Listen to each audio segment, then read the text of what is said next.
There's a lion and a fox living in the same forest. The lion is stronger, bigger, louder. Every animal knows his name. When he roars, the ground shakes. When he walks, everything moves out of his way. But the fox eats every single day.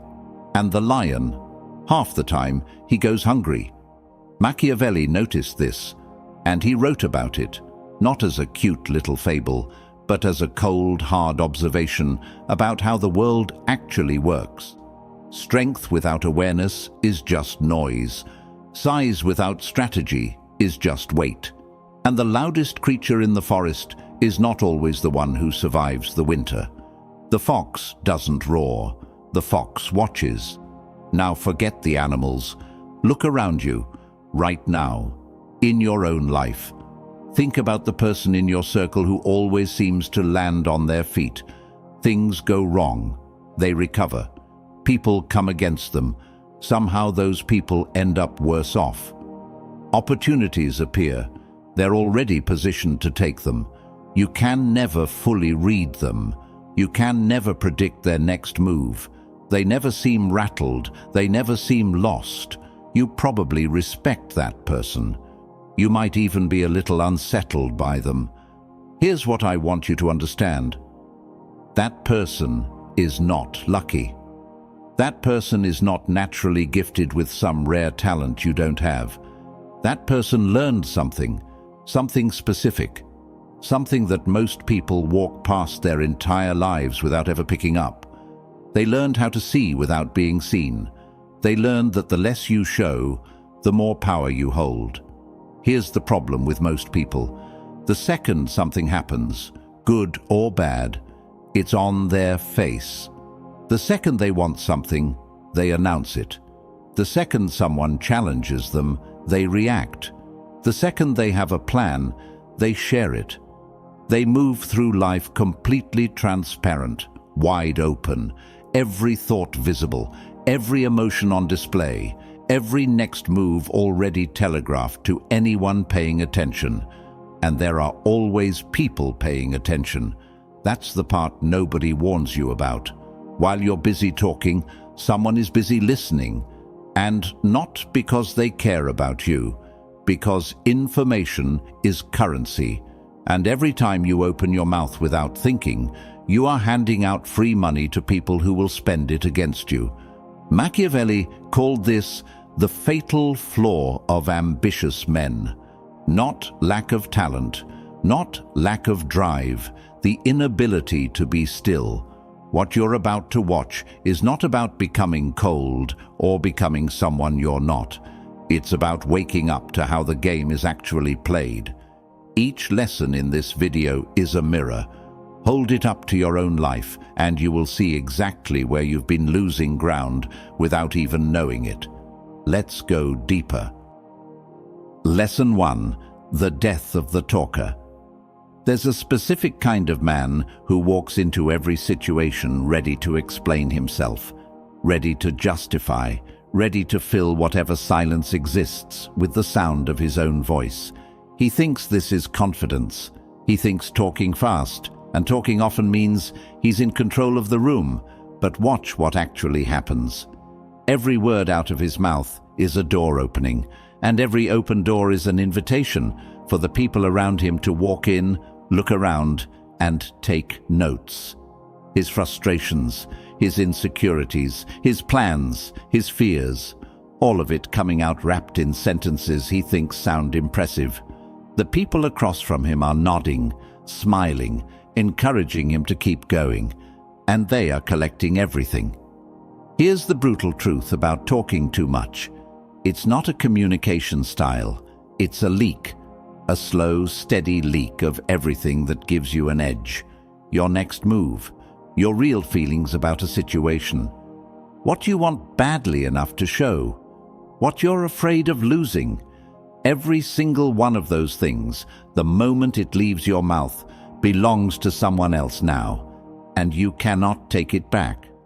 The men who have held real influence throughout history, not the loud ones who got famous for a moment, but the ones who actually held power over time, they shared one visible habit. They were selective with words the way a careful man is selective with money. They didn't spend carelessly. They didn't throw words around hoping some of them landed well. They chose. They measured. They spoke when speaking served a purpose and stayed quiet when it didn't. Because they understood something that the talkers never figure out. Silence makes people uncomfortable, and uncomfortable people fill that silence themselves. They start talking to ease the tension, and when they start talking, unprompted, unguarded, trying to bridge a gap you deliberately left open, that's when the real information comes out. The quiet man in a conversation is almost always the one walking away with more than he came in with. Stop explaining yourself to people who didn't ask for an explanation. This one habit alone will change more about how people perceive you than anything else you could do. When you stop explaining, stop defending every decision, stop justifying every choice, stop filling in every blank, you do something unexpected. You force people to fill those blanks themselves. And almost always, what they imagine is more impressive than what you would have said. Mystery has weight. Transparency has none. There's also this, and pay attention here, because this part matters. The man who talks too much about what he's going to do almost never does it. That's not a coincidence. Research actually backs this up.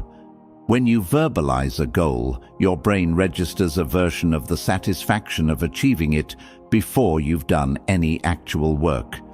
The talking becomes a substitute for the doing. You get the feeling of progress without the progress itself. The man who says nothing and simply does the work, he never has to announce the result. The result announces itself. Measure your words starting today. Not just in big conversations, in small ones too. In the daily back and forth where most of your information leaks happen without you even noticing, say what needs to be said, then stop. Completely. Don't add one sentence more than necessary. That extra sentence, the one you add because the silence felt awkward, that's usually the one that costs you. Your words are your ammunition. Stop firing them into the air. Lesson 2. The Silent Mind. Close your eyes for a second and just notice what's happening in your head right now. Go ahead. Actually do it. If you're like most people, there's a lot happening in there. A running list of things you haven't done yet. A conversation you're still processing from earlier. Something someone said that's still sitting wrong. A worry about something 2 weeks from now. Maybe a background hum of restlessness that you've gotten so used to that you barely notice it anymore. That noise, that constant churning, never-ending mental noise, is costing you more than you realize. Here's what mental noise actually does to you in practice. You're sitting across from someone important. They're talking, but your mind is 3 steps ahead, already preparing your response, already deciding how you feel about what they're saying, already categorizing this person and this conversation before it's even finished. So, you miss it. The slight hesitation before their answer, the specific word they chose over a different word, the thing they almost said but pulled back at the last second. All of that, the real content underneath the surface content, gone. Because your mind was somewhere else while your body was sitting there nodding. This is how men who think they're paying attention still walk away from important moments with half the picture. Now here's what changes when the mind goes quiet. Not empty, quiet. There's a difference that most people miss entirely. A quiet mind is fully directed at whatever is in front of it. It's not suppressing thoughts. It's simply not following every thought that knocks on the door. A thought comes up, you notice it, you don't chase it. You return to right now, to this person, to this room, to what's actually happening in front of you. And when you're fully there, truly, completely there, you start catching things that other people walk right past. The way someone's energy shifts when a particular subject comes up, the thing they keep circling back to without realizing it, the gap between what they're saying and how their body is saying it. None of these details are hidden. They're right there on the surface, but they're only visible to someone whose mind isn't busy running its own separate program. Think about the calmest, most perceptive person you've ever been around. Didn't they seem almost unnaturally present? Like they were actually with you in a way that most people aren't. Like nothing was pulling at their attention from a different direction. That quality, that fullness of presence, it's magnetic. People open up to it without understanding why. They feel genuinely seen, maybe for the first time in a while, and so they give more. They say more. They reveal more. And the quiet mind receives all of it. The practical work here is simple, but not easy. Every time your mind drifts to yesterday, to tomorrow, to the imaginary argument, to the background worry, you bring it back. No frustration, no judgment, just a quiet return to the present moment. You do this 10 times a day, then 20. Then it becomes the natural pull of your attention rather than the exception. This is not a meditation sales pitch. This is basic mental hygiene for anyone who wants to operate at a level above the average person who spends most of their life somewhere other than where they actually are. Be where your feet are. Because the present moment, right here, right now, is the only place where real power actually lives. Lesson 3. The discipline of focus. Watch a man who has too many directions and you'll see a very specific kind of exhaustion on his face. Not the tired that comes from hard work. That kind of tired actually feels good at the end of the day. This is the tired that comes from spinning, from switching, from starting things and abandoning them, and starting new things and abandoning those too. He's busy every single day, and he has almost nothing to show for it. Here's what nobody tells you about focus. Real, locked-in, long-term focus. It's not just a productivity strategy. It's a form of power that compounds over time in ways that scattered effort simply cannot. Every day that you go deep on one thing, you're not just making progress on that thing. You're building a kind of understanding, a texture of knowledge and instinct that the person jumping between 10 things will never develop. Depth creates leverage, and leverage is what separates the man who works hard from the man who wins. There's a specific moment in the life of every man who eventually builds something worth building. It's the moment he gets honest with himself about what he's actually chasing versus what he's been chasing for appearances. The side thing he's doing because it sounds impressive. The goal he's pursuing because someone else told him he should want it. The direction he's moving in because it's familiar, not because it's right. That moment of honest reckoning, when he strips away everything that doesn't belong and stands in front of what actually matters to him, that's when focus becomes possible, not before. Because you cannot focus on something you don't actually care about. You can force yourself to show up. But real focus, the kind that sustains through difficulty and boredom and setbacks, only locks in when the target is genuinely yours. Now here's the part about focus that most people completely overlook. Focus is a boundary. Every time you say yes to one thing, you are saying no to 20 others. And the people who have never learned to say no, to opportunities, to requests, to distractions that feel important in the moment, they're not being generous. They're being scattered. And scattered men are easy to manipulate because they never build enough momentum in any direction to become truly independent. The focused man is harder to move, not because he's stubborn, but because he has somewhere specific to be, and a reason specific enough that small things don't pull him off course. His yes is rare, which makes it powerful. His no is clean, which makes him trustworthy. Pick one direction. Pour yourself into it completely for longer than feels comfortable, past the point where it stops being exciting, past the point where doubt creeps in, past the early plateau where most people quit and call it a sign. That's where it opens up. That's where the compound interest of sustained focus starts paying out in ways that genuinely surprise you. Everything worth having is on the other side of the patience that most people run out of. Stay, focus, build. Lesson 4: The Mask of the Strong. Let me ask you something direct. When was the last time showing exactly how you felt in the moment actually helped you? Not venting to someone you deeply trust in private. That's different. That's necessary. I mean, in the open, in a real situation with real stakes, when the fear showed on your face, or the anger came through your voice, or the desperation leaked into the way you were pushing for something. Did it help? Or did it hand the other person exactly what they needed to get the upper hand? Here's the reality that most people resist because it sounds cold. Your emotions in public are information, and information, once given, cannot be taken back.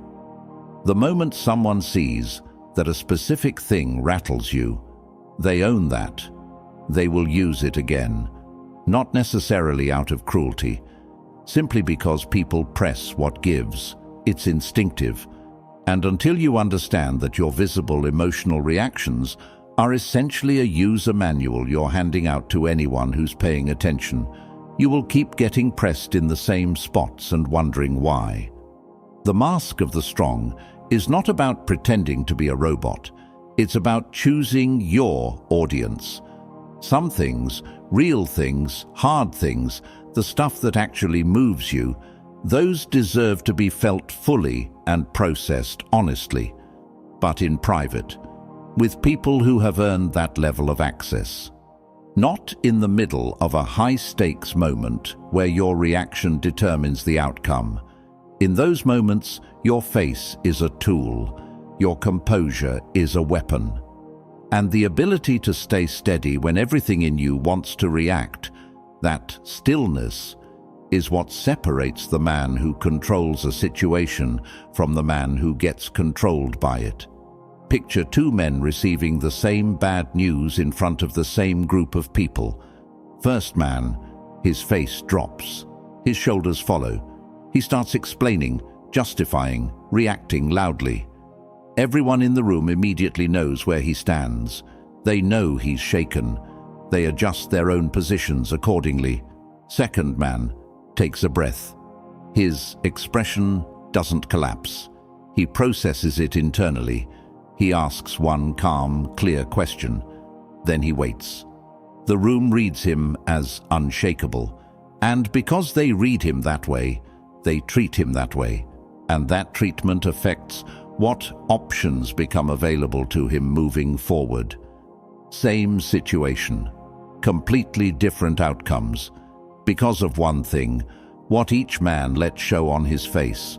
Composure compounds. Every time you hold your reaction in a moment that deserved one, every time you stay calm when calm was the harder choice, you're building a reputation inside the room. Not a fake one, a real one, because you actually did it. You actually held it together. And people who've watched you hold it together consistently start to trust you in ways they can't fully articulate. They put you in difficult positions because they believe you can handle them. They back you in uncertain moments because they've seen what you look like under pressure. They follow your lead when things are unclear because your steadiness reads as certainty. The mask of the strong, worn long enough, stops being a mask. It just becomes who you are. Lesson 5. The Law of Distance. You've been too available. Not to everyone, but to people who didn't deserve it. And that availability, that openness, that genuine desire to connect and be good to people, it got used. Maybe slowly, maybe so gradually, you didn't even register it happening until you were already drained. This is not about becoming guarded forever. It's about understanding something simple and true about human nature that most people learn only after they've been hurt by it several times. Access is value, and value depreciates when it's given away freely. Think about anything in your life that you worked hard to get. You treated it differently than the things that came easily. You were more careful with it, more appreciative of it. The effort involved created the respect. People are the same way. On both sides. When someone has to earn their way into your trust, they value what they find there. They've invested something to get close to you, and that investment makes them treat the closeness differently. But when you throw the doors open immediately, when you're fully available, completely transparent, wide open from day one, there's no investment, no weight, no earned respect for what they're being given, and things with no weight are easy to put down. So here's how you actually apply this. You watch before you extend. You let time do the filtering that your feelings in the moment cannot. Because in the moment, especially early in any relationship, you're mostly seeing what someone wants you to see. The real character reveals itself over time. Under stress, when they have something to gain by being dishonest, when keeping a commitment costs them something, those moments of revealed character, that's when you decide how close someone gets. Not on day one, not because they're charming, not because the connection feels easy and natural. Easy and natural means nothing without consistency over time. Distance is not the same as coldness. A man who maintains healthy distance is not closed off. He's selective. There's a massive difference. Closed-off men push everyone away equally. Selective men draw the right people closer while keeping the wrong ones at a respectful arm's length. The selective man still laughs, still connects, still shows genuine warmth. But that warmth is reserved. It means something. And people who receive it, the ones who've earned it, they know it means something, which makes them value it in a way that changes how they treat you. Guard your inner world like it's worth protecting, because it is. Everything you're building, internally, mentally, the vision you carry for your own life, that is the most valuable thing you own. And it needs to be surrounded by people whose presence adds to it, rather than subtracts from it. Not every person who smiles at you is your ally. Not every person who says the right things is safe. Time tells, behavior tells, actions under pressure tell. Let those things speak before you open the door all the way. Distance is not distrust. Distance is discernment. And discernment will protect you from more damage than any other single habit on this list. Lesson 6. The cold mind. The night before one of the biggest decisions of his life, a general sat alone. He didn't pace. He didn't call anyone. He didn't drink to calm his nerves or distract himself with noise. He sat with the weight of what tomorrow meant, and he felt it. All of it. The pressure, the uncertainty, the very real possibility that he was wrong. And then deliberately, he put the feeling to the side. Not away, to the side. There's a difference. And he made his decision from the clearest part of his mind. The next morning, he moved, calmly, precisely, without hesitation, because the hesitation had already happened, in private, the night before, where it belonged. This is what the cold mind actually looks like. Not emotionless, sequenced, feel first, then decide, not simultaneously. The reason most people's decisions under pressure are poor is not because they feel things. Feeling things is fine. Feeling things is human. It's because they collapse the feeling and the deciding into the same moment. They make the call while the heat is still running the room, and hot decisions almost always need to be cleaned up later. Anger is the most expensive emotion a man can act from. Not because anger is wrong. Sometimes anger is the correct response to an incorrect situation. But anger as a decision-making state, anger as the fuel for your next move, that's where the damage comes from. Because angry decisions are almost never about the actual situation. They're about the feeling, and feelings want relief, not resolution. And those two things are rarely the same. The cold mind feels the anger, notes it, understands what it's pointing at, and then asks, separately from a different, quieter place, what the right response actually is. That gap between feeling and response is where intelligence lives. Here's a practical frame that changes everything once it clicks. Stop thinking of emotional control as suppression. Start thinking of it as sequencing. You're not cutting off the feeling, you're deciding when it gets to influence your actions. In private, on your own time, you process completely. You let it move through you without judgment. You get honest about what's really going on underneath the surface reaction.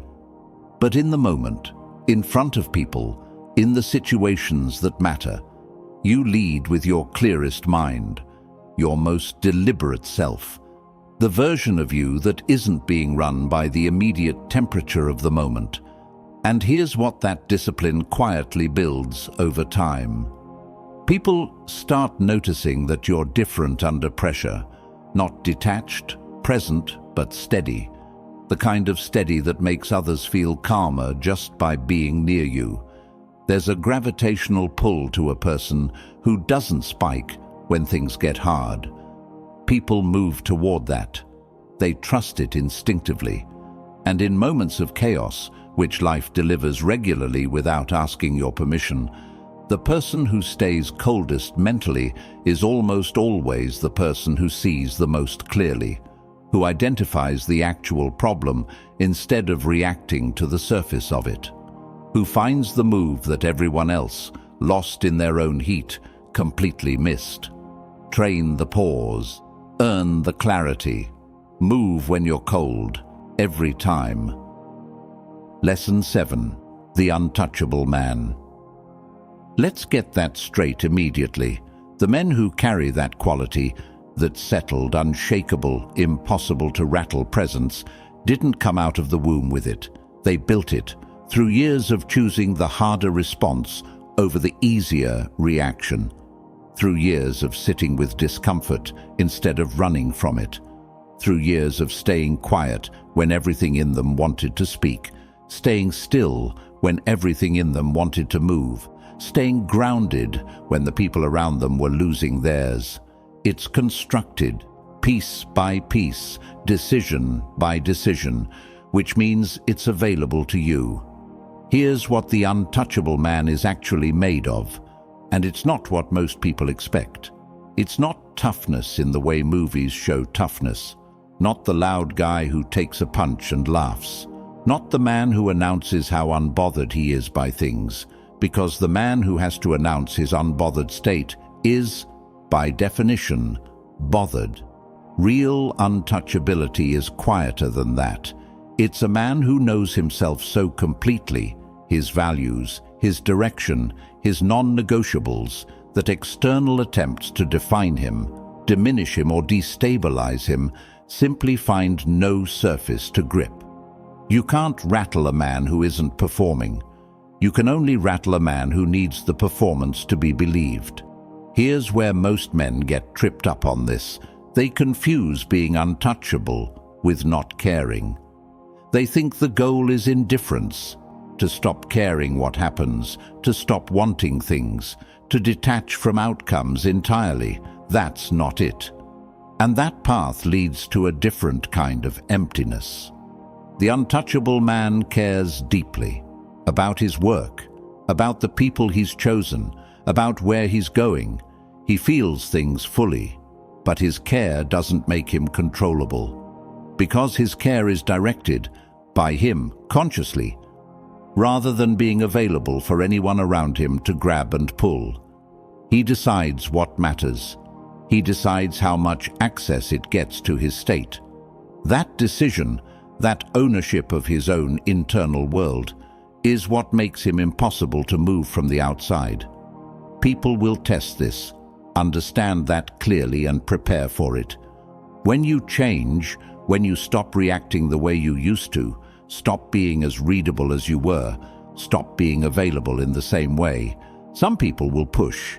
They'll say you've changed like it's a complaint. They'll call the distance cold. They'll try the old buttons looking for the old responses. Let them. A man who has built something real internally doesn't need to defend it. He doesn't need to explain the change or justify the growth. He simply continues being what he's built. And the people who can't adjust to that version of him, that tells him exactly what he needed to know about them. Not everyone who was comfortable with the old you is safe around the new one. The destination this all points toward is not a finished product. It's a direction, a permanent orientation toward the version of yourself that operates from clarity instead of fear, from intention instead of reaction, from genuine internal strength instead of the performance of strength. Every day, in small invisible ways, you either move toward that man or away from him. There's no standing still. The lessons in this video, the mouth, the mind, the focus, the face, the circle, the coldness, the construction of self, none of them are one-time fixes. They're daily disciplines, practiced in ordinary moments, strengthened through repetition until they stop feeling like effort and start feeling like character. Build the man nobody can touch, starting with the next decision you make. 7 lessons, 1 direction. Talk with purpose, quiet your mind, lock in your focus, control what your face gives away, guard who gets close, feel deeply but decide coldly, and build steadily, quietly, without needing an audience, the version of yourself that the world cannot easily move. None of this is complicated, but simple is not the same as easy. Easy would be reacting every time something hits. Easy would be announcing your plans and waiting for applause. Easy would be letting everyone in and hoping for the best. Easy is what most people choose every day, and most people spend their lives wondering why they keep ending up in the same places. This path is different, narrower, quieter, longer. But what it builds is real, and real things last.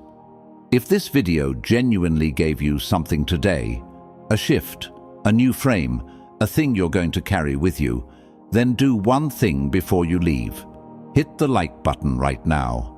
It tells us that this kind of content deserves to keep being made.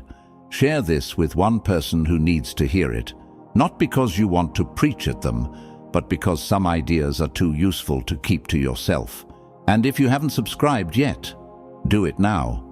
We make content built around real thinking and real growth, and what's coming next is worth being here for. The fox doesn't roar. He doesn't announce. He doesn't perform. He watches. He moves. He eats. Every day. That's the whole lesson.